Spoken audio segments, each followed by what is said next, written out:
Washington, Lansing, Toledo, your plants are going to go down in a week. I'm not bragging, I'm not boasting, I'm not threatening. Donald, do what you're going to do. We will have no parry with grifters and criminals that you have brought. We'll do our best. You do your worst. What happens when you poke a sleeping moose?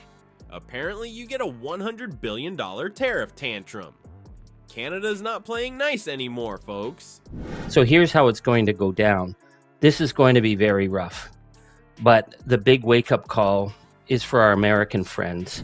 MP Charlie Angus just laid down the law, and it's got more bite than a beaver on steroids. From bourbon bans to auto industry threats, Canada's showing Trump they're not just igloos and Before we move on, I'd like to ask you a small favor. If you appreciate this content, please take a second to like this video and subscribe to the channel. Over 98% of you watch the videos without subscribing. It costs you nothing, but it makes a huge difference to us. So, did you click the subscribe button? Great, thank you so much. Now, back to the video. So our friendly neighbors up north have finally had enough of Trump's shenanigans. Who knew Canadians could get this fired up, eh? It's like watching Mr. Rogers suddenly transform into the Hulk, but instead of turning green, he's turning red with maple leaf-fueled rage. Trump thought he could push Canada around with his tariffs, probably figuring they'd just apologize and offer him some poutine. But boy, was he wrong. Canada's not playing nice anymore, folks. They've decided to fight fire with fire, or in this case, tariffs with tariffs. And we're not talking about some measly little trade spat here.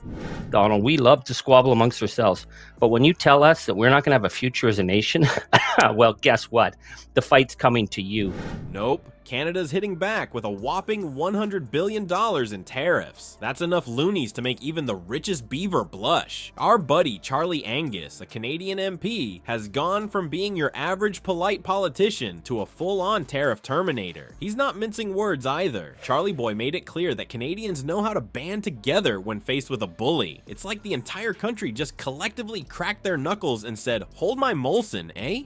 Simple thing, you know, you can do your part. Don't buy American. And they said, what are you talking about? We stopped buying products in the grocery stores over a week ago. We check everything. But wait, there's more. Ontario's Premier Doug Ford, yeah, that's right, they've got their own Ford up there, has banned US companies from bidding on government contracts. We're talking tens of billions of dollars here, folks. Doug's not pulling any punches, saying Ontario won't do business with people hell-bent on destroying their economy. Message to the U.S. You come and attack Ontario, you attack livelihoods of people of Ontario and Canadians. We're going to use every tool in our toolbox.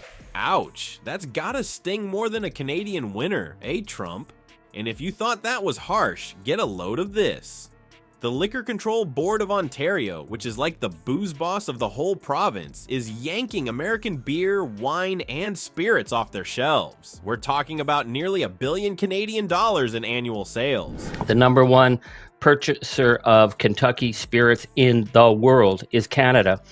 And all our provinces have just pulled it off the shelves. Looks like Kentucky bourbon just got put on ice, and not in a good way. Now, I know what you're thinking, but won't this hurt Canada too? Well, yeah, probably. Experts are warning about increased costs for businesses and consumers, especially in industries that rely on American imports. But apparently, Canadians are willing to take a hit if it means standing up to the orange menace south of their border. See the punch that's coming, and that counter punch that's going to come from Canada is going to hurt heavily. We know it's going to hurt us, but we have no choice. Of course, the Canadian government is bracing for some potential backlash from US consumers and businesses. These tariffs are going to shake up supply chains and jack up prices across all sorts of industries. It's like economic Jenga, and Trump just pulled out the wrong block. All right, folks, grab your maple syrup and strap in, because Canada's about to give Trump a lesson in economics that'll make his head spin faster than a hockey puck. You thought this trade war was just about cars and bourbon. Think again, hosers. Canada's got a shopping list of American goods to tax, and it's longer than the line at Tim Hortons during a Leafs game. We're talking hundreds of products here, from Kentucky's finest bourbon to Florida's juiciest oranges. Looks like Trump's America First policy is about to get a big fat Canada says no stamp. But here's where it gets really interesting. Remember all those auto plants in Michigan and Ohio that Trump promised to save? Well, they might be singing the blues real soon. Our buddy Charlie Angus, the Canadian MP who's gone full tariff terminator, dropped a bombshell. He said, and I quote, "Your plants are going to go down in a week."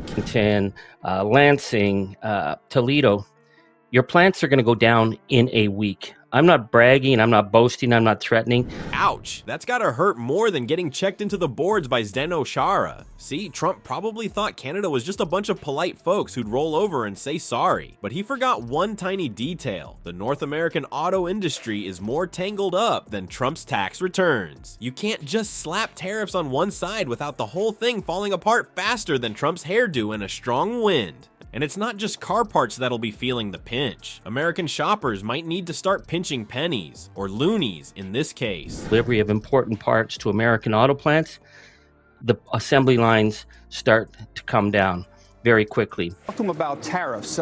Canada has been discussing this quite actively overnight with the president's proposed 25% tariffs. Joe Brusuelas, some fancy economist guy, says these tariffs could jack up prices on everything from mortgages to car loans. So if you were planning on buying a new F-150, you might want to hold onto your toque for a while. But wait, there's more. Canada's got an ace up its sleeve that'll make Trump sweat more than a snowman in July. They're talking about curbing energy exports to the US. That's right, folks. All that sweet, sweet oil and natural gas Canada has been sending our way. They might just decide to keep it for themselves. Premier Doug Ford is threatening to cut off energy supply to the U.S. in response to the tariffs threatened by U.S. President-elect Donald Trump. We saw this morning Donald Trump saying that the tariffs against our country were going to stay on until we cease to exist as a nation. It's like playing chicken with a moose. You don't want to find out who blinks first. Trump's probably scratching his head right now, wondering if Canada's always been this sneaky. Maybe he thought they were too busy eating poutine and apologizing to come up with a plan this devious. But Canada's message is crystal clear. Mess with us, and we'll make your wallet cry harder than Trump watching CNN.